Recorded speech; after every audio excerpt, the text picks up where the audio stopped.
नमस्कार, आप देख रहे हैं लाइव बिहार और मैं हूं आपके साथ विशाल झा। बिहार की राजनीति में नेताओं के मन में कब किसके प्रति प्रेम उत्पन्न हो जाए, इस बात का कोई ठिकाना नहीं होता है। इस बात का सबसे बड़ा उदाहरण सीएम नीतीश के मन में उपेंद्र कुशवाहा को लेकर जो प्रेम जग रहा है वो देखते ही बन रही है। सीएम नीतीश जिस हिसाब से उपेंद्र कुशवाहा पे भरोसा कर रहे हैं और उन्हें एक के बाद एक बड़ी जिम्मेदारियां सौंपते जा रहे हैं, लोगों के मन में ये एक बड़ा सवाल आ रहा है कि क्या इन दोनों के बीच में कभी कोई गांठ थी भी या नहीं। जैसा कि आप सभी जानते हैं कि कल तक उपेंद्र कुशवाहा जो है वो सीएम नीतीश पे हमेशा हमलावर रहते थे। उनके नियत और नियति दोनों पे सवाल खड़े किए जाते थे और उनके ऊपर कई तरह के तंज कसते थे और कटाक्ष करते थे।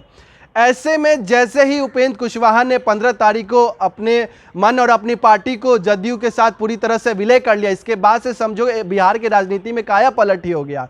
सीएम नीतीश एक के बाद एक कोई भी मौका नहीं छोड़ रहे उपेंद्र कुशवाहा पे भरोसा करने का। इस क्रम में उन्होंने सबसे पहले 15 तारीख को रालोसपा के साथ गठबंधन किया, उन्हें अपनी पार्टी में विलय कर लिया। इसके सिर्फ 2 दिन के बाद उपेंद्र कुशवाहा को जदयू कोटे से एमएलसी बना दिया गया। अब इसी क्रम में नीतीश कुमार जो है वो और फिर से एक बड़ी जिम्मेदारी जो है वो उपेंद्र कुशवाहा को देने जा रहे हैं। हमारे विश्वसनीय सूत्रों से ये जानकारी मिली है कि बिहार को अब एक तीसरा डिप्टी सीएम मिलने वाला है। जी हाँ, आपने सही सुना। सीएम नीतीश अपने नेताओं के साथ, जदयू पार्टी के नेताओं के साथ ये चर्चा कर रहे हैं कि क्या वो जदयू के कोटे से उपेंद्र कुशवाहा को डिप्टी सीएम बना सकते हैं या नहीं। इस बात की चर्चाएं काफ़ी तेज़ हो गई है।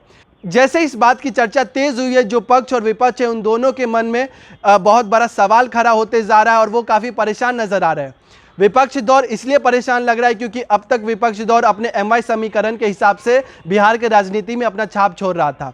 एमवाई समीकरण यानी कि मुस्लिम यादव समीकरण, इस समीकरण के हिसाब से जो राजद जो है उसने बिहार विधानसभा 2020 के चुनाव में सबसे ज़्यादा सीटें लाई और बहुत बड़ी पार्टी बन गई। ऐसे में उनका जो ये ब्रह्मास्त्र है, इसको तोड़ने के लिए सीएम नीतीश ने एक नया प्लान तैयार कर लिया। उन्होंने एल के समीकरण का जो है वो एक नया फॉर्मूला ईजाद किया, जिसमें कि लव और कुश ये जो समीकरण है इसको लेकर के वो सामने आए हैं।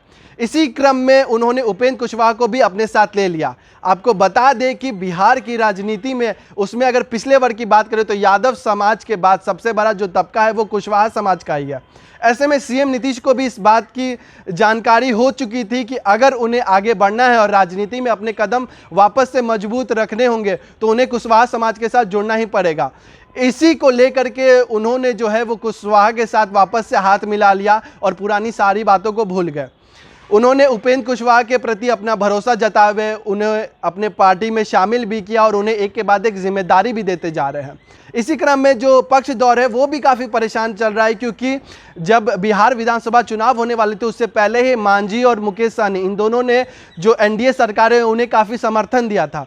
ऐसे में उनके मन में भी ये बहुत एक बड़ी भावना थी कि उन्हें भी बहुत बड़ा मंत्रिमंडल मिले और उन्हें भी बहुत ज़्यादा से ज़्यादा जिम्मेदारियों में उन्हें शामिल किया जाए। लेकिन जैसे ही उपेंद्र कुशवाहा जदयू पार्टी में शामिल हुए हैं, जदयू के साथ विलय किया है, उन्होंने सारी जिम्मेदारी जो है वो मुकेश सहनी और मांझी के बदले सारी की सारी जिम्मेदारी वो कुशवाहा के साथ जा रही है। ऐसे में जो है वो दोनों ही लोग काफ़ी परेशान लग रहे हैं और हम पार्टी और वीआईपी पार्टी दोनों ही इस बात से काफ़ी नाराज़ चल रहे हैं। उन्होंने सदन के बाहर भी इस बात की नाराज़गी जाहिर की और उन्होंने कहा कि नीतीश सरकार ने, जदयू पार्टी ने हमारे साथ चर्चा नहीं की। इस बात का हमें काफ़ी अफसोस है, काफ़ी दुख है। उन्हें एक बार हमारे साथ इस बात को लेकर के चर्चा करनी चाहिए थी। ऐसे में इस बात के निकलते हैं कि उपेंद्र कुशवाहा बिहार के तीसरे डिप्टी सीएम बन सकते हैं। जो बिहार की जनता है और जो लोग हैं, जो नेताएं हैं, जो पक्ष और विपक्ष हैं, उन सभी के मन में एक बड़ा सवाल खड़ा हो गया है कि ऐसी कौन सी बड़ी बात है जिसको लेकर के सीएम नीतीश जो है वो उपेंद्र कुशवाहा को इतना तवज्जो दे रहे हैं, इतना वैल्यू दे रहे हैं। दरअसल जैसा कि आप सभी जानते हैं कि बिहार में एक बहुत बड़ा तबका कुशवाहा समाज का है। तो जो नीतीश की सरकार है वो चाहती है कि वो कुशवाहा समाज को साथ लेके चले और उस कुशवाहा वोट बैंक को भी अपना साथ लेके चलना चाहती है। जैसा कि आप सभी जानते हैं कि जो 2020 का बिहार विधानसभा चुनाव हुआ था उसमें चिराग पासवान ने भी कुछ इसी तरह से किया था। वो एनडीए सरकार के साथ, वो मोदी सरकार के साथ ज़रूर थी, लेकिन वो नीतीश के साथ हमेशा हमलावर थे।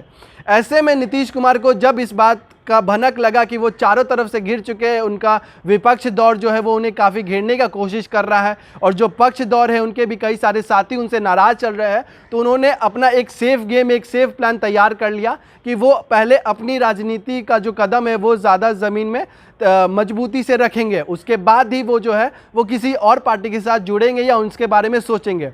इसी क्रम को आगे बढ़ाते हुए उन्होंने उपेंद्र कुशवाहा के साथ हाथ मिलाया और उन पे भरोसा करते हुए वो उन्हें एक के बाद एक बड़ी जिम्मेदारी दे रहे हैं।